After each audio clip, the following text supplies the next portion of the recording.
This recording is protected by copyright. No part may be reproduced without the prior permission of the University of South Australia.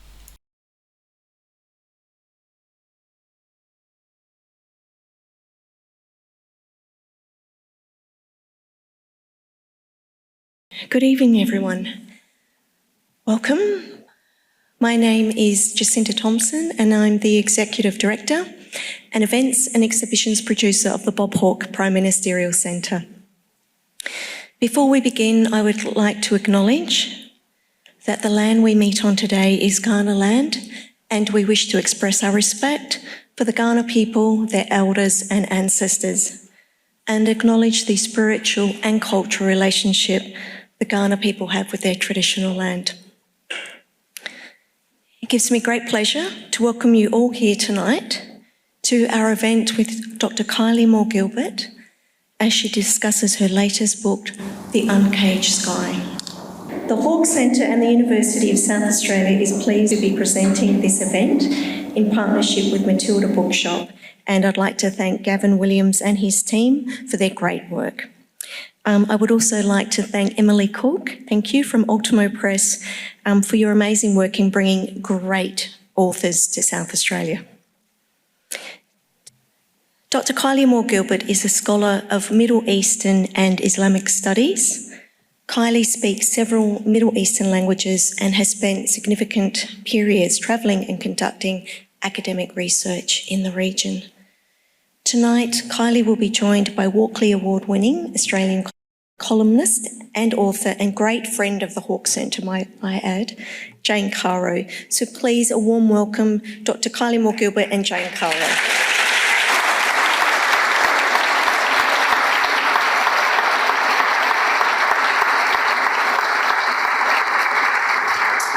Thank you, Jacinta. It's always a pleasure to be back at the Hawke Centre and in Adelaide, particularly tonight because the weather is shit in Sydney again. We are so sick of it. So it's lovely to see the sunshine. Thank you for giving me that opportunity to see it. But also, that's kind of somewhat apropos, given what we're talking about tonight, with Kylie's wonderful, wonderful book about her 804 days in an Iranian prison, The Uncaged Sky. Seeing the sky, seeing blue sky, seeing something natural and green and growing happened, but not that often in those 804 days. There are many things about your book that are fascinating and gripping and terrifying and inspiring and also joyful and funny. It travels a long way, and yet it doesn't. We're really in three places, almost for the, that there are three locations, or four possibly, if we include the ambassador's residence, and 5, the plane to go home at the end. Yes, spoiler alert, she gets out.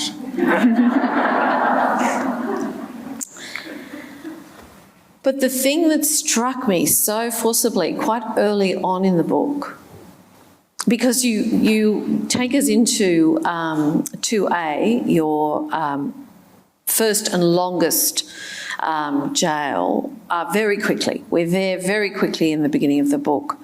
And so the thing that struck me really fast too was 2 things. The first was your determination to remain defiant in the face of overwhelming odds, really, crushing power and an unfair power, and also your drive and the drive of other female prisoners who for a long time you didn't see, to make contact, even though the whole place was designed to stop you.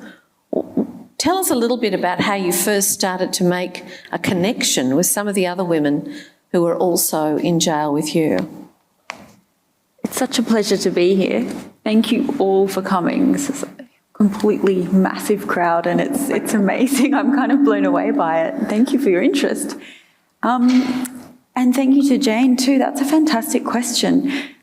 I really love talking about this because the friends that I made in that prison, in that hellhole, were what sustained me. They saved me, especially in those first few months, where, as Jane mentioned, I managed to somehow establish a kind of an illicit channel or several illicit channels of communication with several other women in other cells whom I never actually saw face to face, not for a long time, and some never really at all. And I was in solitary at that point. I had been there for several weeks.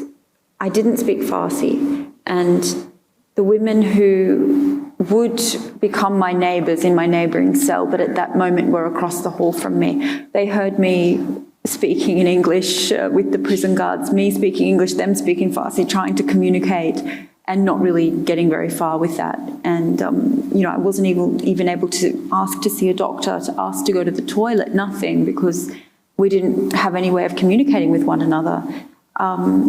And they heard that in the corridor. They understood that there was a foreigner here in one of the cells nearby, and they spoke English, and they reached out to me. They must have heard I was in great distress in those first few weeks or days. And there were very few communal areas that prisoners were able to share in this tiny unit called 2A. Many people were in solitary or one or two in a cell, and the only two places that were communal between all cells was an outdoor exercise area, which was a tiny little balcony ringed with a corrugated iron fence. You could look up and you could see the sky, but you couldn't see much else. And we were taken there for half an hour in the morning and half an hour in the evening, and alone, so each cell would go on its own. And another place was a communal shower block / clothes drying area. We used to have to hand wash our clothes when we took a shower. And those two places became key in terms of note passing and sending letters or notes to other cells. But it took us some time to build up, to develop such a system through which we could actually pass notes. And initially we didn't trust each other either. There are so many informers in prison. There are people who collaborate with the prison guards to ease up on their own conditions. So initially, even those two women, Nilufar and Hoda, in the cell that would come to be my next door neighbour, they didn't even trust to reveal that they had a pen. So they had access to some food items, which I didn't have at that time, and they used a small square of chocolate to write on a piece of toilet paper a very, very short message, and hid it inside a pot plant in this outdoor exercise area, and then drew my attention to it. So they didn't even want to show me that they had a pen, because pens were secret. They'd stolen one, and we all kind of became masterful at stealing pens. It was my most treasured possession for a while, and I had been given one by my interrogators to answer a few written interrogation questions in my cell one evening, and managed to take it whilst giving my answers back, and then convince the guard somehow that I'd already given the pen back to her colleague. And I hid the pen in a piece of exposed pipe in my cell. I had other hiding places too. Elena, another cell down the hall further away from my neighbours, she was a master at stealing pens. Others would get theirs confiscated and taken away, and she'd go and steal more and pass them on to other people. She even stole a pen from the judge, and it had his name written on the side of it. And this was just such a badge of honour for us. This was bragging rights. I mean, to steal a pen from the judge, who ended up sentencing me and her to 10 years each. And for stealing the pen? No, he didn't know she stole it. Nobody found out that she'd stolen it. So he must have thought he'd just lost his pen. Well, that's another thing that comes across really strongly to me as I read the whole book, but it's right from the beginning. As you start to make connections with the other women prisoners, you eventually are able to speak to them through the vents, and actually have conversations. And what struck me was how subversive female friendship is, even in the face of overwhelming male power. And even some of the guards, most of whom were women, were kinder. Not all of them, some of them were bloody awful, but there was an opportunity to have a kind of fellowship with other women. That's so true. And, you know, I guess there's 2 points there. There's the solidarity and the friendship of us inmates. And not all of them were friendly. Some of my cellmates were pretty terrible as well. But that core group, some of whom I, you know, maintained that friendship with from the first couple of weeks in there to 2 years later, that was very subversive. I mean, we had our own little network going on, and it would be broken up at certain points, and people would be sent to other prisons, and we'd be punished, or, you know, pens would be taken away, or any, you know, in the end, the air conditioning vents were boarded up so that prisoners couldn't communicate that way. But we always found ways around it as well. And I think being subversive and maintaining contact with one another, it was a lifeline for us. It was a reason to get up in the morning, and we would scheme together and plot together, and sometimes we enacted resistance together, split between several cells, where the authorities had no idea we were in touch, yet coordinated on one day we'd launch a hunger strike, all of us together, for example. And you even managed to do it once with the men prisoners as well. You coordinated it between the women and the men. That must have really done your warders' heads in. Yes, that was a great triumph for us. That was about a year into my imprisonment. And one of my cellmates at the time, Sepi Dare, one of the women I dedicate the book to, her husband was in the men's section. So, and some of their colleagues, there were a group of men and women who'd all been arrested together, a conservation NGO in Iran, and some of the men were in the men's section and 2 women were in my section. And she managed to communicate to her husband in this monitored meeting they'd been allowed to have that we were doing this hunger strike, and then he communicated it further into the prison, into the men's section, and several men joined our strike, as well as us. And a couple of other women in solitary confinement that the authorities had no idea we'd been in touch with either. And we really took them by surprise with this sort of mass strike all on the one day with a similar set of demands. And that was really powerful. It's interesting to me that the hunger strike is often used by prisoners who feel that they are being held for political or utterly contemptible reasons. I couldn't help thinking of the suffragettes, for example. That was one of the weapons that they used to refuse to eat. But it is also something that you have control over. You're in an environment where everything is controlled by others, yet you can refuse to eat. It's really the only thing you have control over is whether you eat or not. There is no other, you know, at the beginning, I didn't even have control over my own toothbrush. They would take that away from me and it would be kept outside my cell. I didn't have control over whether I showered or not. You know, everything was taken away from you, and it was dehumanizing, and deliberately so. Controlling whether or not we consumed food was really the only lever we had to express our displeasure with the system. And they'd seen it so many times. It's a defiant act. Yes, it is. And you always have specific demands. You say, I will only break my strike and start eating if you do X, Y, Z.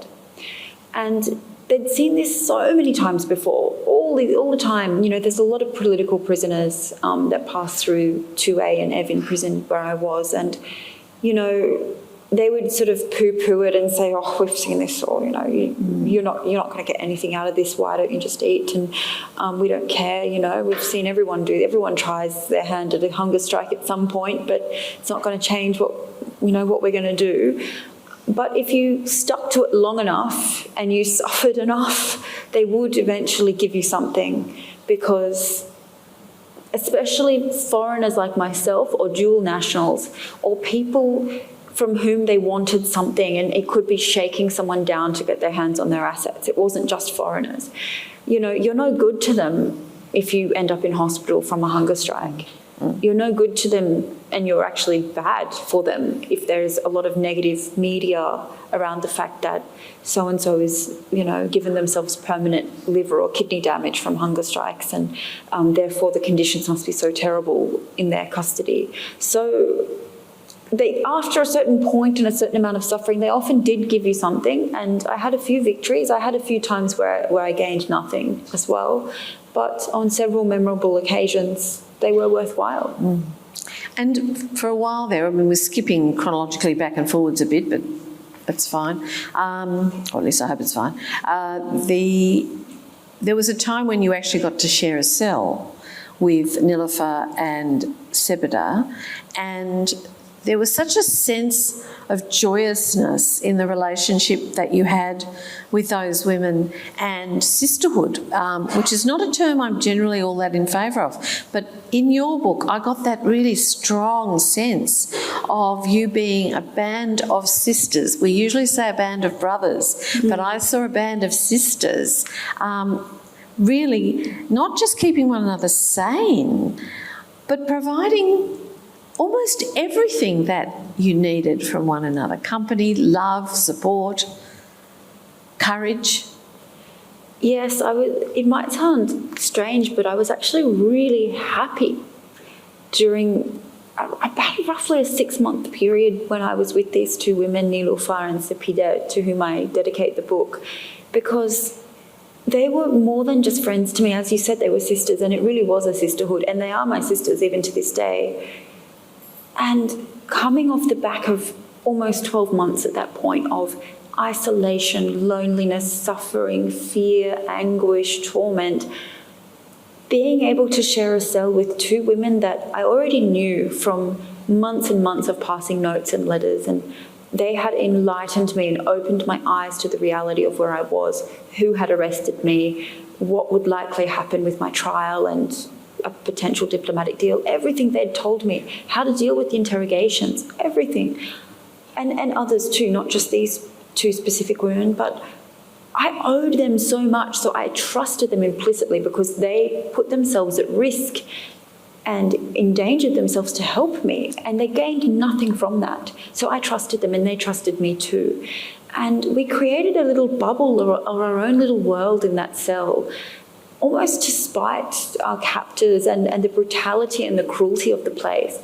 We, even taught each other new things. We'd rotate and each person would give a lecture about something they felt they had some expertise in. We would do Pilates and yoga together in our cell, and we had a strict regimen, and Sebeda was our yoga instructor. Sebeda actually made a ball out of an old sock and some scrunched up newspaper and plastic bags, and became very expert at crafting these sort of soccer or volleyball shaped balls that were a bit lopsided. And we took them to this outdoor exercise area and would play some improvised game with the ball, often losing it over the fence, but we'd just make another. And these little moments of just happiness in spite of everything, and the happiness and the fun that we had at certain times felt like resistance too, in a way.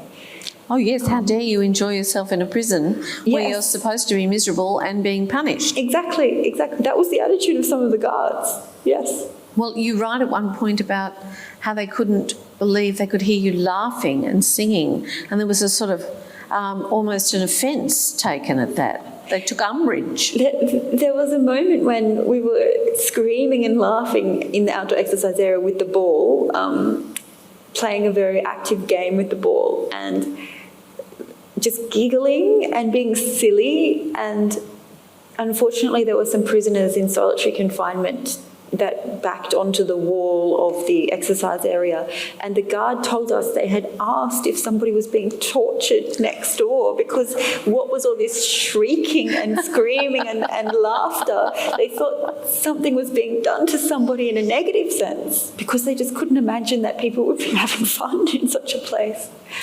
And the two women, all the women you share that cell with over time, some came, some went, and you have the lovely cartoons in the book that you drew of one another and some of the things that you did. And they're very strong personalities in the book, and you draw the relationship with great affection, warmth, and as I say, delight.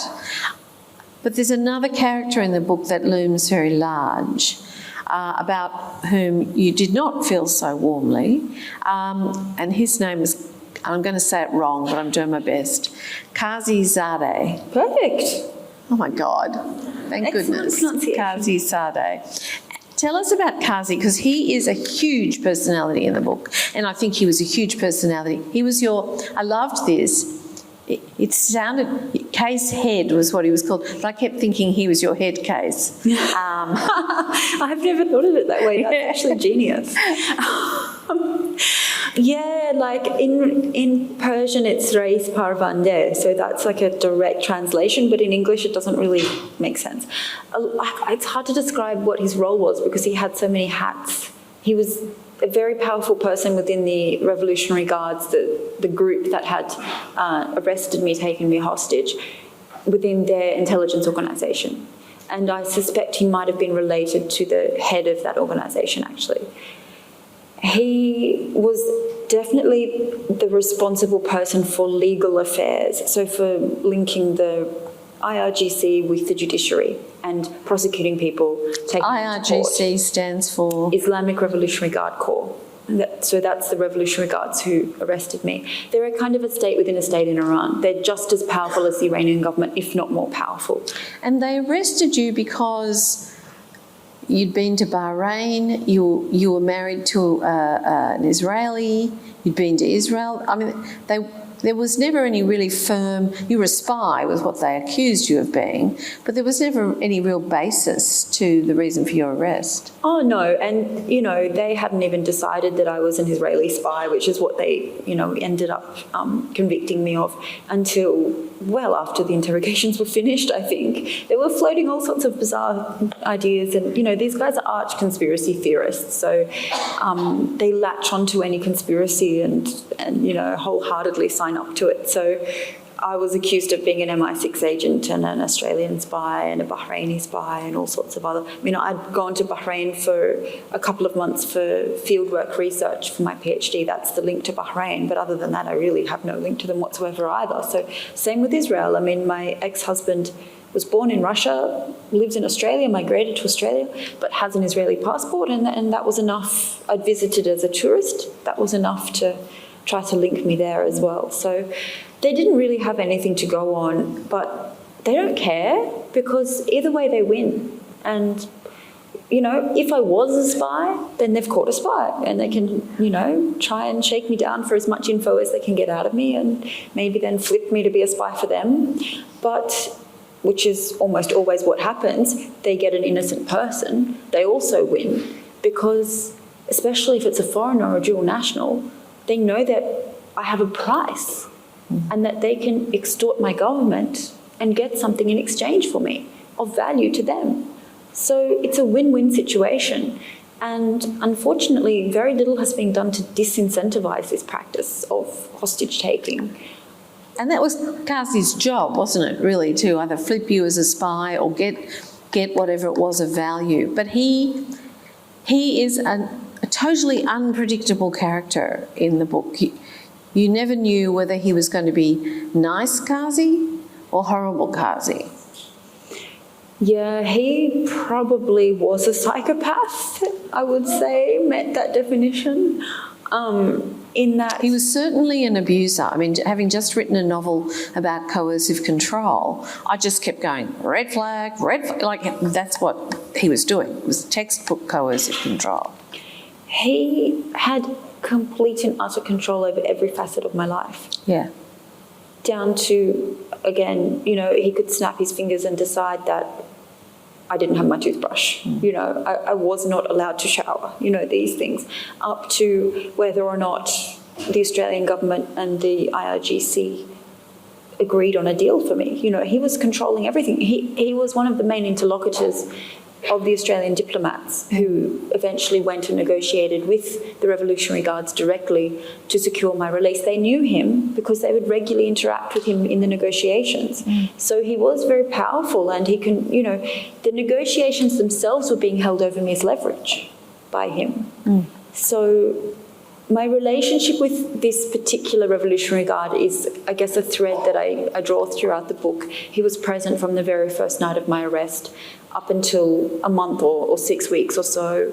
I think he was present in the background up until a few weeks before my release, but the last time I saw him was a couple of months before. You know, this oscillation in our relationship between him trying to be a good cop, trying to show that he's on my side, get me on side, recruit me perhaps to work for them using carrots instead of sticks, and then flipping entirely to sticks instead of carrots and punishing me severely and being a real monster, actually.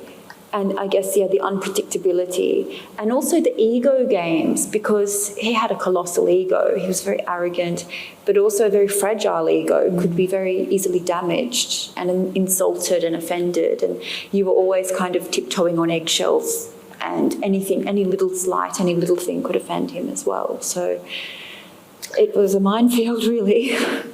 And yet you stood up to him quite a lot, and eventually your relationship became more complex because he developed, well, feelings in as much as a man like that actually has them for you. Yeah, I think he liked that I stood up to him, because perhaps very few people ever did.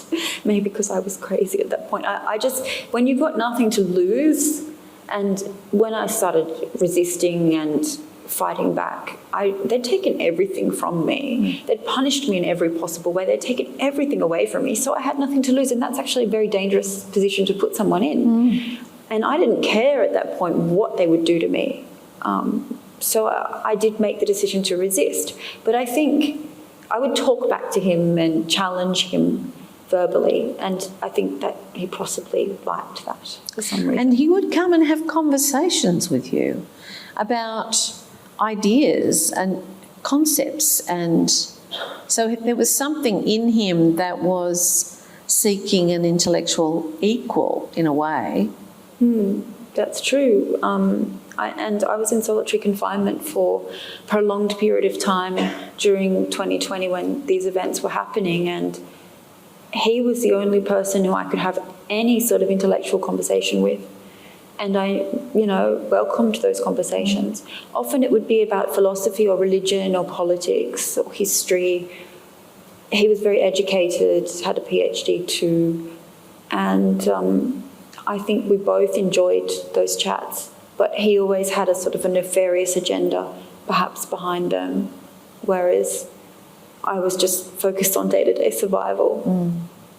What happened when he decided that he desired you in some way? How did that complicate your situation? At the beginning, he started flirting with me, I think, as another power game, because he was attractive and obviously a womanizer, he was one of those types. And I think it happened at a shift in the Revolutionary Guard's position towards me. They'd stopped after a very long war of attrition between me and them. They'd stopped trying to recruit me, decided to meaningfully negotiate with the Australian government for my release and get whatever they wanted in exchange. And so his hand had been freed in that sense because he wasn't trying to force me to be recruited. Suddenly he didn't have that as his task anymore. They'd given up. So then he was kind of babysitting me in a way until the deal was sealed.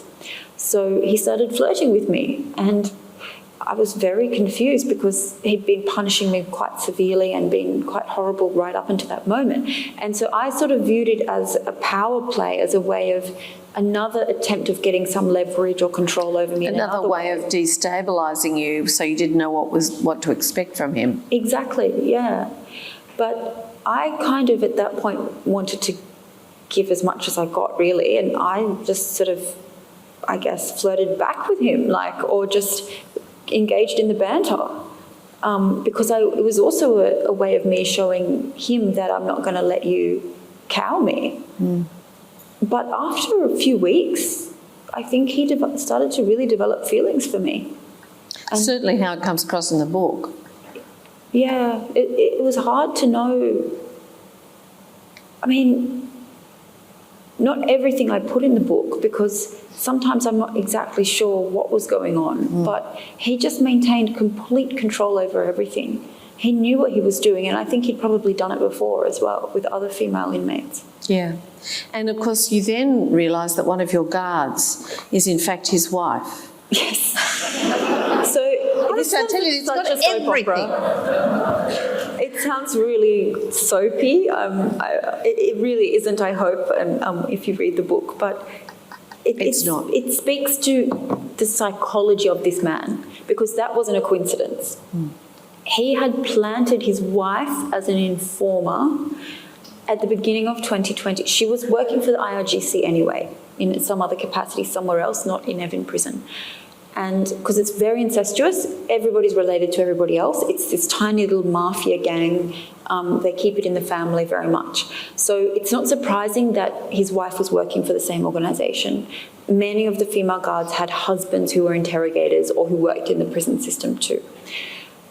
He transferred his wife into my unit, I think, at the beginning of 2020 to try and inform and spy on me and a couple of others to see how we were leaking our letters and messages outside the prison. Because this was shortly after some of my letters, including that note to Scott Morrison, had been published. And they were furious and they couldn't understand how we'd got them out. And that story I can never tell anybody, and it's not in the book, unfortunately, but it was pretty insane and amazing that it actually made it to the outside at all. And numerous other letters I'd sent out didn't make it, and I have no idea what happened to them to this day. But he had positioned his wife as an insider in that prison board to try to figure out how I was in contact with Fariba Adel Kha, a French anthropologist in a different cell, and whether or not we had this leaking system of sending notes outside. That's why I think he transferred her in the first place. This was before he started developing an interest in me. Although maybe he was interested in me from the beginning, I don't know actually. But then when he started to develop feelings for me a couple of months later, his wife was there on the scene and everybody knew, you know, she knew, all of her colleagues knew it was a humiliation for her, so she bullied me and punished me in every way she could. And there became developed this bizarre love triangle of, I mean, I wouldn't call it a love triangle at all, but it was just manipulation and these games. I mean, I've structured the book into 4 parts, and each part is a different type of game. Spy game, blame game, end game. Yeah. And mind game. And that is because I felt often as though I was trapped in a game whose rules I didn't understand, whose parameters I couldn't even visualize.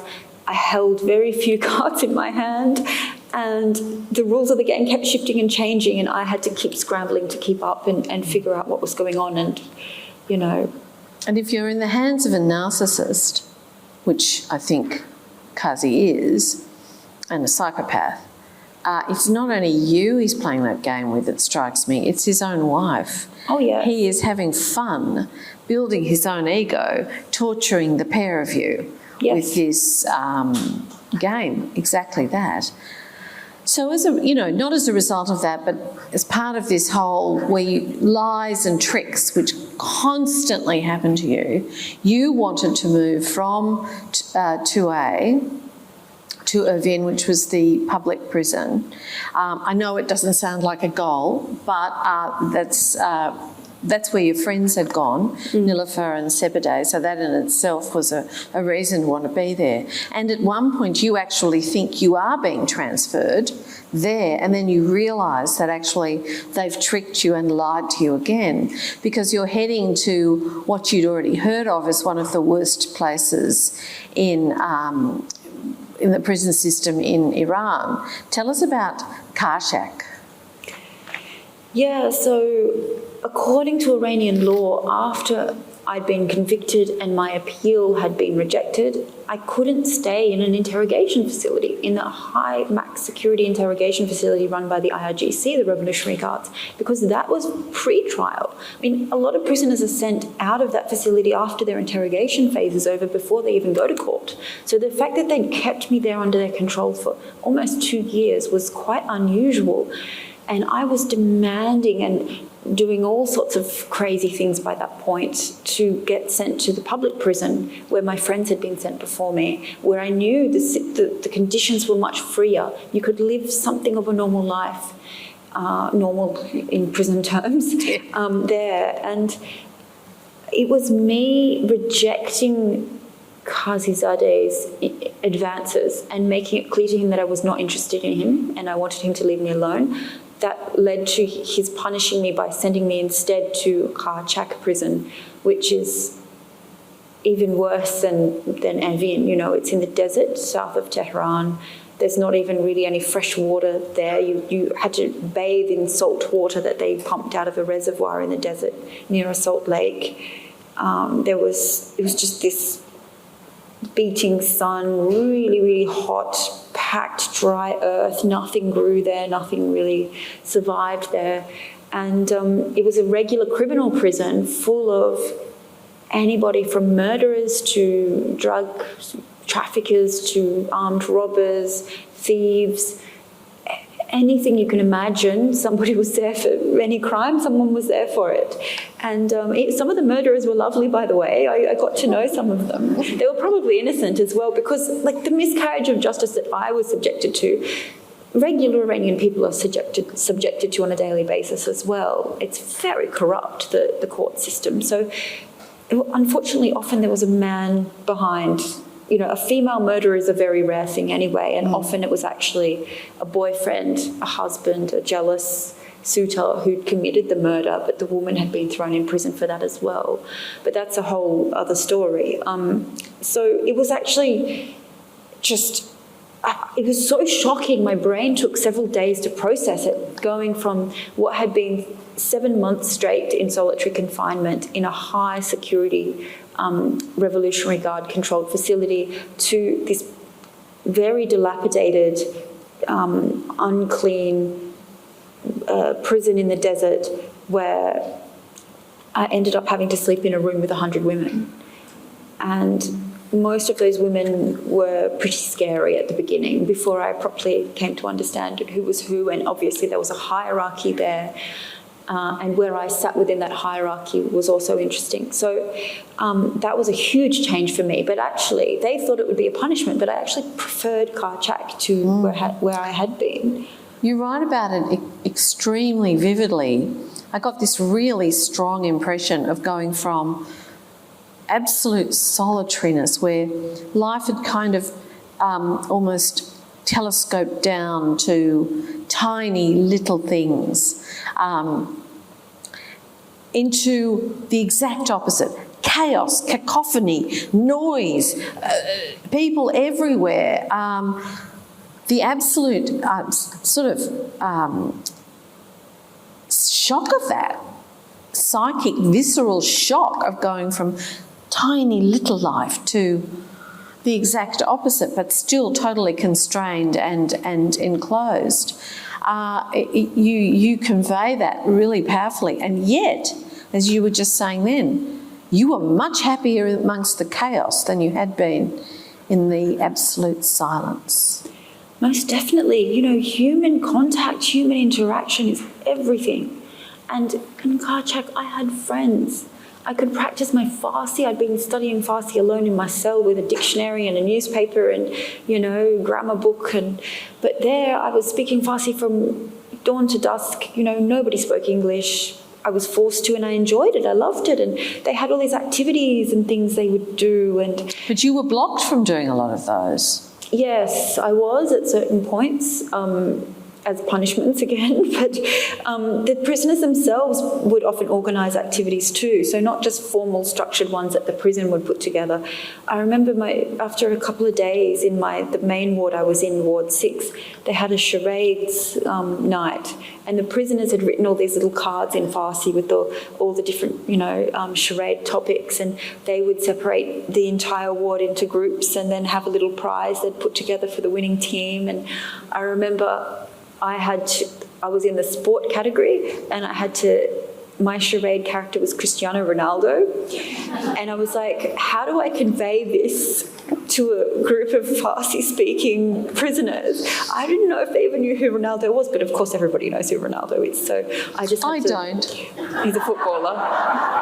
No idea. Well, yeah, there's no reason to know, but I just sort of mind kicking a football and sort of preening myself in my hair and everything, and they understood that was Ronaldo. But, there was a hell of a lot in those charades that just went completely over my head, like Iranian idioms and Iranian TV shows and things. But it was just really fun. There was this, again, the female solidarity, and there were a lot of conflicts there, because when you're such a tightly packed group of women in one room, everybody from 16-year-olds to 75-year-olds as well, from all walks of life.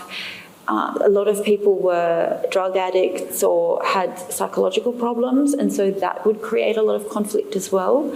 So I saw women beat each other up and attack each other physically and verbally, and it wasn't all happiness and friendship. It wasn't all boarding school, no. No. Don't mind you, I think a fair bit of the other happens in boarding schools as well, or so I'm told. But it was fun overall, like compared to solitary confinement, much, much, better. And I suppose that's another thing, isn't it? When you've had everything taken away from you, company at last is so huge, and your expectations of what your life is going to be like have become so small that joy is in a funny way easier to find.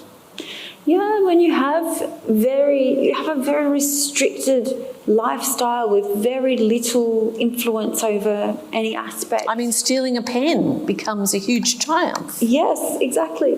Your most treasured possession becomes just a big ballpoint pen, Everything gets reduced down to such a small scale. But then the simple things in life really matter, don't they? You don't have this bamboozling effect of too much choice and becoming paralysed by that. And you're grateful for the small things. So in a way, life is simpler, and it is easier to snatch small, feelings of happiness here and there when everything is just so much more restrictive. But every time you felt you settled, that there was pleasure in your life, that you had friends, you had supporters, it was almost inevitable that they would snatch it away from you, as if that was what they wanted to do. So they moved you from Ward 6 to Ward 8. Tell us about Ward 8. Ward 8 was one of the most depressing, sad places I think I've ever seen.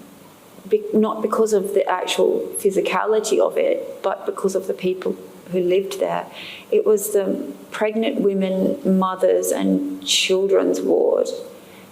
And I didn't even realise such a thing existed before I went to Kharchak.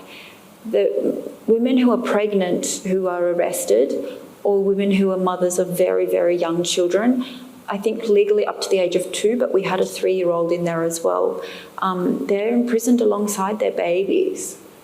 And the children grow up in a prison ward. And we're not talking a child-friendly prison ward. There's not even a cot or a bed for the children. They have to sleep in the mother's bunk bed with them. There are no toilets for children. It's just a regular standard prison ward, but with children thrown into the mix. And it's one of the saddest things was that it was just normalised for them. The toddlers, 2 years old, 3 years old, they speak Farsi. I would speak with them. I would see them play together. I'd play with them. And for me, there was some joy to be had in playing with the kids, because they don't realise they're in prison and they're having fun. And that sort of, you forget that you're a prisoner after a while when you play with children. But seeing that prison had been normalised for them, And, you know, the 3-year-old, she would imitate one of the ward prison guards by walking up and down the hallway and yelling, women, I'm trying to translate from Farsi here, women, lights out, we're closing the gates of the ward, you all must be in your beds by 10 p.m.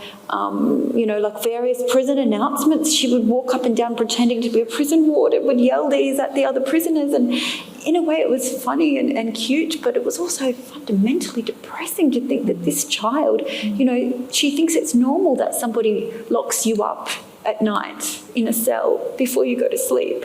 And that for her is her world. And it's normal for her to be in this tiny space, you know, like you can see from one end to the other, probably not much longer than this room and half the width. And that is her world, and she's never been outside of that other than being born in a hospital. She's never seen another place.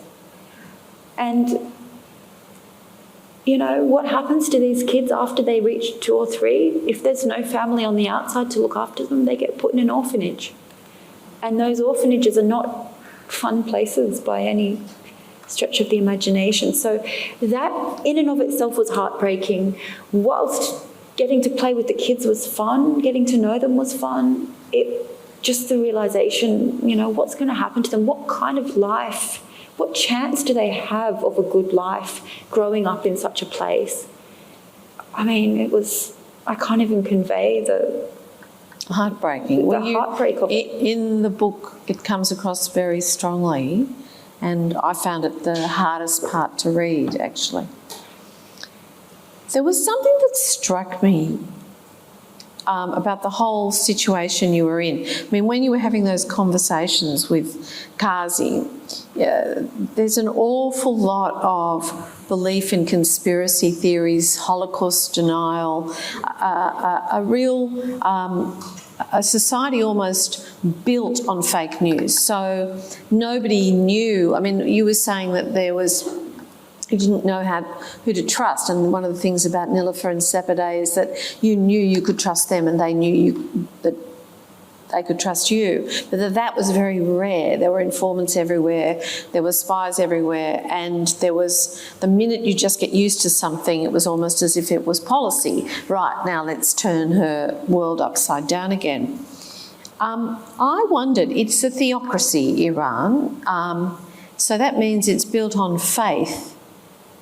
If you insist on people believing in your faith or acting as if they do, does that mean it's inevitable that your society is built on lies, because you are making people conform to a set of beliefs, and if you have those beliefs and you allow plurality of belief, fine, no one's arguing with that. But as soon as you say one size fits all, an awful lot of people are going to have to lie their whole life about what they actually think and believe.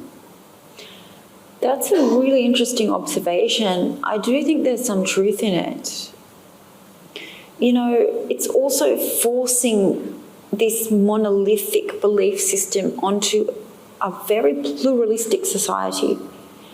And Iran has so many different ethnic, religious groups, some even tribal groups, and all of them have had this politicised version of Shia Islam, and I'm an academic, but I won't go down the track of explaining how it differs from Shia Islam in other parts of the world, but it is a very specifically politicised interpretation. And, you know, you've got a very large Sunni population in Iran, for example, who aren't even of that sect and have, you know, that shoved down their throat and are forced to adhere to religious law of a sect which isn't their own. But also you have other religious minorities. You have Jews, you have Christians, you have Baha'i, you have Zoroastrians, lots of others who it's not even their religion and they're still forced to wear hijab and observe Islamic law. So it is fundamentally problematic. And it's a very ideological way of looking at the world. Everything is political, to the detriment of religion, actually. You know, they have corrupted their own religion by politicising it. And a lot of religious people in Iran, in prison, told me that, because there were a lot of religious female prisoners who would pray 5 times a day, they would fast on Ramadan, they would sincerely believe in the religion, but they completely were at odds with the regime and its ideology and the way in which it had utilised religion and corrupted religion for political purposes.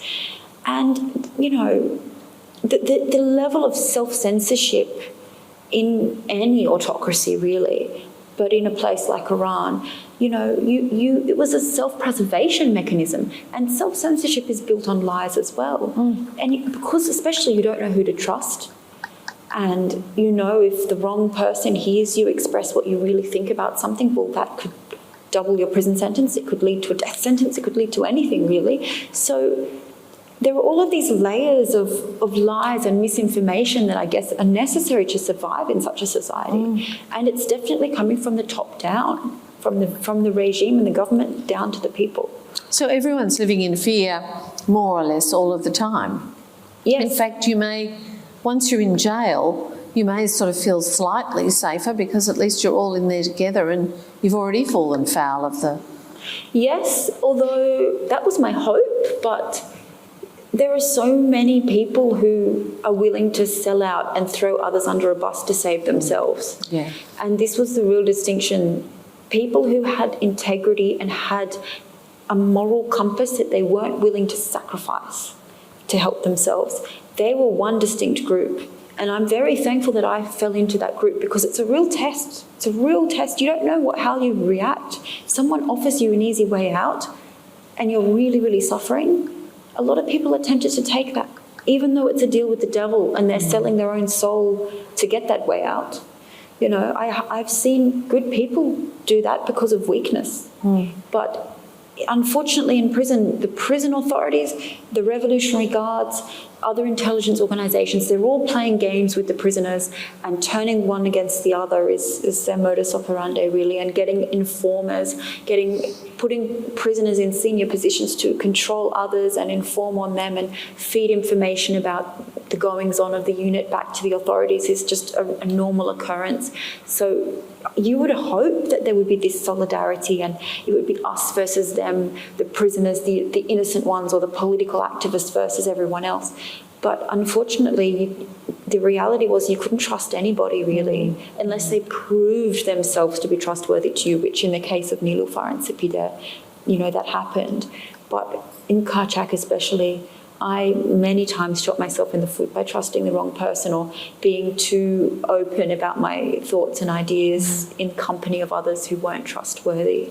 And sometimes terrible things happen to people, not because anyone was untrustworthy, but because they literally got discovered, like when Mary got her son to help you out with contacting your family, and they got found out, and her son ended up back in jail. I mean, that was such a sad story because she was one of the good people, and you hadn't betrayed anybody. It was the surveillance of the phone calls that Yes, stuffed it up. actually, I used a pseudonym in the book, so I guess I can say it. So he actually ran away, he was summoned to prison. She was a friend of mine in prison. She had been calling her son on the prison phone. I was banned from using the prison phones or from calling anybody. And she had asked him to contact my sister here in Australia. And he managed in the end to establish contact with my family very, very briefly to let them know I was okay, essentially, because I hadn't been able to call them. And it's a long story, I won't go into the detail, but he was out on bail, having been arrested for protesting along with his mother, and his mother was the one with me. And when an informer found that out, he was summoned to prison. And I felt utterly just like the most intense guilt. Like I felt terrible. I said I'd do anything to help this person. And actually they're on the run now. And I'm trying to help them get out of Iran. And luckily he didn't go to prison. He managed to escape. But he's still in a very precarious and dangerous situation even today. So it's, you know, this is the thing, I'm released, I'm free. And in a way I had a bit of survivor's guilt about it. But I'm still very much linked to and connected to some of those people back in Iran, and I'm trying to help them because I feel it's my duty. And even though I've left that space physically, my head and my heart is still very much there. There's some moving moments in the book where some prisoners recognise that reality and say, you're a foreigner, you'll get out of here, you have cards to play, you have currency. We won't, we can't. There was one woman who was arrested because her business went bust or something happened to it. And it reminded me so much, this passage in the book, of Dickens' Little Dorrit, where the father, Mr. Dorrit, is in debtor's prison and can't get out because he can never repay the debt. And this woman is in exactly that situation, can never get out because she owes $100,000 and there's no way she's ever going to get that money. It made me think of, you know, Victorian England, like 150 years ago, the kind of society, even that teeming, the image of the teeming room full of all those people was so Dickensian. It kept hitting me right between the eyes as I read. That's a really, really good observation, because there are literally thousands of people in this indebted imprisonment situation in Iran, and it was Dickensian. It was even kind of like an incentive to keep them there, because they were often working for free for the prison administration as something to do. And, you know, the people who were there because of unpaid debts, they were a little bit more educated normally than the regular prison population for criminal charge, who were there for criminal reasons. Often it was their company had gone bankrupt, or somebody, often their husband, had signed their name on his business documents or signed checks in their name or whatever, and therefore they were liable without their even realising. Coercive control again coming back to... Honestly, there were so many cases like that. And in Iran, they don't have bankruptcy laws. So if your business goes bust, you are liable personally to all of those creditors. If you can't pay them back, you're thrown in prison until the creditor accepts and allows you to be released.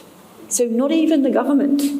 They had Sharki, it's called in Persian. So the people to whom they owed money had to agree, okay, I accept this person has no money and they should be let out. Mm. Without the agreement of that person, and often they're vindictive, often it's somebody they know, you know, there are all sorts of stories. They're trapped in prison for life without a life sentence. Often they don't even have a custodial sentence. So there's no prospect of ever being freed. It's based on, you know, the caprice of debtors. Someone who has a grudge against you. Yes. Towards the end, you get transferred away from Khashoggi, to your horror, and back to the place you dreaded most of all, 2A, and back to solitary. So once again, you start to find your way around this very complex prison, and even, you know, start to feel some joy in charades nights and that kind of thing, and the companionship of the other women. But no, you're not allowed to actually rely on that. Whoosh, back to IT. But you're only there for a short time, although you're not aware of that. You know that there's negotiations going on because you're starting to see the Australian Embassy staff coming to visit you and things like that. So you're getting your hopes up but desperately trying not to get your hopes up, because you thought you were going to be released some time before. And again, it was because you offended Kazi that was stopped, and you were left when you told the woman you knew that was his wife, although she didn't know that you knew what he was doing. He took revenge by destroying your chances of being released at that time. There's a wonderful moment. There's a guard you don't like. He's like Kazi's 2IC, his minder. And you call him Nose all the way through the book, which I thought was extremely evocative. I could see him. And at one point, I just loved this, he was being horrible. He always sneered at you and bullied you and put you down, and, you know, you thought he was an absolute creep and a cretin, and that's certainly how he comes across. And you just decided to sing Advance Australia Fair into his face at full throat. That must have been a fun moment. I was so loopy at that point. I had lost the plot. Like, I was going insane. I'd been transferred out of Karchak 3 months in a much freer facility. There weren't cameras on me 24/7. I had friends. I was managing. I could eat when I wanted and what I wanted. I was managing my own life. Torn out of that, back into solitary confinement, back into the bosom of the Rev Guards again, and they were punishing me. So my conditions were even worse for that final 5 weeks in solitary.